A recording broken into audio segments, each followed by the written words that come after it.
ακούσανε. Μπράβο. 4 συνάδελφοι. Το όνομα του κυρίου αξιωματικού το έχεις?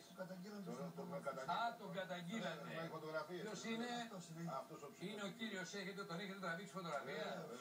Τον τραβήξατε, πήγατε στον κύριο Δένδια? Όχι, πήγαμε στον κύριο Χατζηδάκη όταν ανέβηκα. Και τι είπατε στον κύριο Χατζηδάκη? Καταρχάς μπορώ να... Παρακαλώ, είναι αυτό, με συγχωρείτε πάρα πολύ. Με συγχωρείτε πολύ. Αυτός ο κύριος εδώ είχε αναλάβει την περιφρούρησή σας. Οπωσδήποτε είχε ασκούσε, με συγχωρείς παιδάκι μου, με συγχωρείς. Ασκούσε εντολές. Ασκούσε εντολές. Ναι, υλοποιούσε εντολές, με συγχωρείτε. Αυτό ήθελα να πω κύριε Τράγκα, μισό λεπτό. Ήθελα να εκφράσω και ένα παράπονο. Μήπως έσπρωξες εσύ κανέναν αστυνομικό? Όχι. Μήπως έχουν πάρει κανένα βίντεο που να σπρώχνει? Τα βίντεο δεν είναι. Μήπως ήσουν υπερβολικά βίαιος απέναντι στις δυνάμεις της αστυνομίας? Τους αγαπάω, τους λατρεύω. Μήπως πέταξες κανένα χρυσαυγίτε, ξέρω εγώ, και ευθυμνέπεσαι? Εκεί ήθελα να πάω λοιπόν τώρα. Μισό λεπτάκι τώρα. Δεν μπορεί λοιπόν ένας εργαζόμενος, μάλλον όχι ένας, όλοι οι εργαζόμενοι, 18 μήνες μας απλήρωτοι, να πάμε να φωνάξουμε για το δίκαιο μας, για το ψωμί μας και να μας φλακώνει τα μάσο ξύλο και να βγαίνουν αυτοί οι κύριοι της Χρυσής Αυγής και να τους βρίζουνε, να τους γαμοσταυρίζουνε, συγγνώμη πάλι δεν μπορώ δηλαδή άλλο. Σε παρακαλώ, η ώρα είναι 12 και 11, έχουν πάει τα μικρά παιδιά να εξηγηθούν, αλλά και οι μεγάλοι προσβάλλονται. Ακούστε με να σας πω. Μην συγχαίρετε τα δύο πράγματα, μην συγχαίρετε πολιτικές εκδηλώσεις και πολιτικές κινητοποιήσεις με τη δική σας, η οποία είναι καθαρά εργατική, συνδικαλιστική και έχει να κάνει με το ψωμί σας και όχι με το φρόνημά σας. Έχει να κάνει πρώτα με το στομάχι σας και με το στομάχι των παιδιών σας. Θέλω να σας πω το εξής πράγμα, δεν σπρώξατε, είστε σίγουρος έτσι? Αυτό τα βίντεο εδώ πέρα, ναι, τα βλέπω τα βίντεο, τα βίντεο τα ρίχνει ο Βελάσκεθ, αλλά το θέμα είναι ότι εσείς δεν βρίζατε τους αστυνομικούς. Καθόλου. Καταρχάς δεν μπορώ να τους βρίσω στους αστυνομικούς, γιατί είμαστε όπως σας είπαμε και στο Προεδρείο, δεν γίνεται να αρχίσουμε εμείς. Μείνετε εδώ. Θέλω να ρωτήσω τον κύριο Καρακίτσιο. Κύριε Καρακίτσιο, ακούστηκε μέσα στο ρεπορτάζ που έκανε η κυρία Βαγγεντζή ότι υπάρχει περίπτωση να εκραγούν αυτά τα υποβρύχια. Σοβαρολογείτε ή θέλετε να διωγγώσετε μια υφιστάμενη κατάσταση και να φοβήσετε αυτή τη στιγμή την περιοχή? Θα σας πω την αλήθεια. Ναι. Όχι, γιατί αν ακούσω τον ΠΑΜ καταφέρει μέχρι το κέντρο των Αθηνών, μπορεί να σκεφτώ ότι είχε επιτεθεί το Μαξίμου εναντίον της Τρόικας. Καταρχάς, έχει στα χέρια του, κύριε Τράγκα, έχει στα χέρια του Υπουργός, ο κύριος Αβραμόπουλος, επιστολή από το Σωματείο των Εργαζομένων, την οποία επιστολή την επιβεβαιώνει και ο αρχηγός του κλιμακίου που έχουμε στα ναυπηγεία, που λέει ότι τα ναυπηγεία και τα υποβρύχια κινδυνεύουν ανά πάσα στιγμή να γίνει έκρηξη και κινδυνεύει ολόκληρη περιοχή, η ΕΚΟ που έχουμε δίπλα. Ο αρχηγός του κλιμακίου, θέλω να είναι λιανά. Τι είναι το κλιμάκιο? Το κλιμάκιο. Ακριβώς. Είναι η μονάδα. Είναι εποπτική μονάδα του Υπουργείου Ενόπλων, του Υπουργείου Εθνικής Άμυνας. Έτσι πες τα ρε άνθρωπε μου, να ξέρω. Είναι ταγματάρχης αυτός εκεί, τι είναι? Δηλαδή αν αύριο βγει ο ταγματάρχης και σε διαψεύσει να ξέρω ποιος είναι. Είναι ο κυβερνήτης, αλλά είναι όμως και ο πρωτάρχης. Τον έχει στείλει ο Αβραμόπουλος.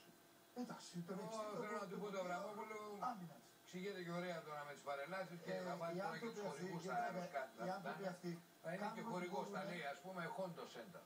Θα λέει ξέρω εγώ κάτι, τα άρματα που θα παρελάβουν θα έχουν δεξιά και αριστερά εταιρείες που χορηγούν τα καύσιμα. Μην με κοιτάς έτσι. Μπορεί να δεις ας πούμε επισκεφτείτε ξέρω εγώ τη Μαγιόρκα από κάτω χορηγός σπόνσορας.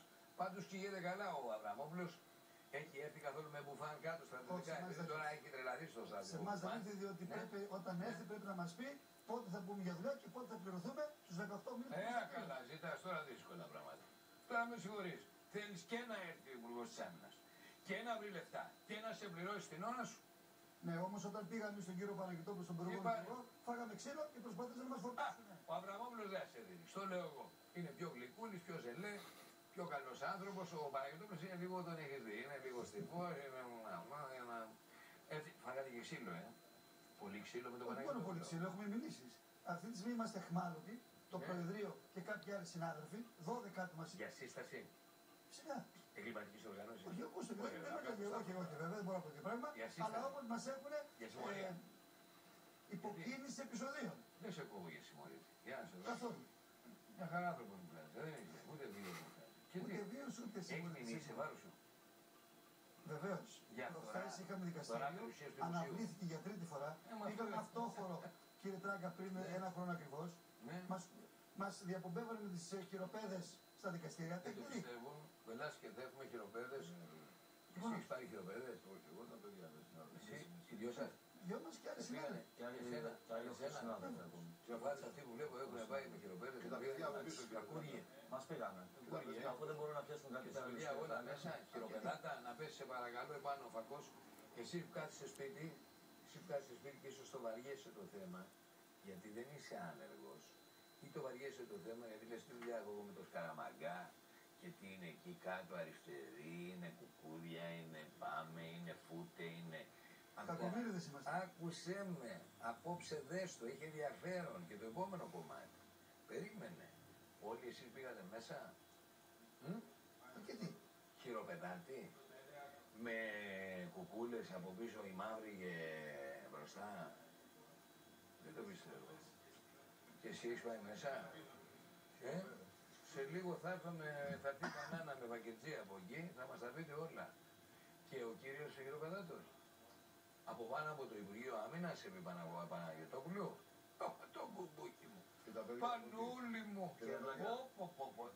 Γιατί μήπως όμως κάνετε καμιά παραβίαση στην υπουργική πόρτα και πήγατε σε απόλυτα? Δεν κάνετε. Δεν κάνεις τίποτα, εγώ δεν το έργο. Λοιπόν, εσύ και εσύ μέσα, όλοι σας. Ποιος? Πάμε να δούμε το δεύτερο κομμάτι. Θέλω τον κύριο Γιώργο Σπανάκη που μιλάει στη Βακετζή και της λέει διάφορα πράγματα για τη ζωή τους εκεί στα ναυπηγεία. Κυρίες και κύριοι, πόσοι εργαζομένοι είστε, κύριε? 1100.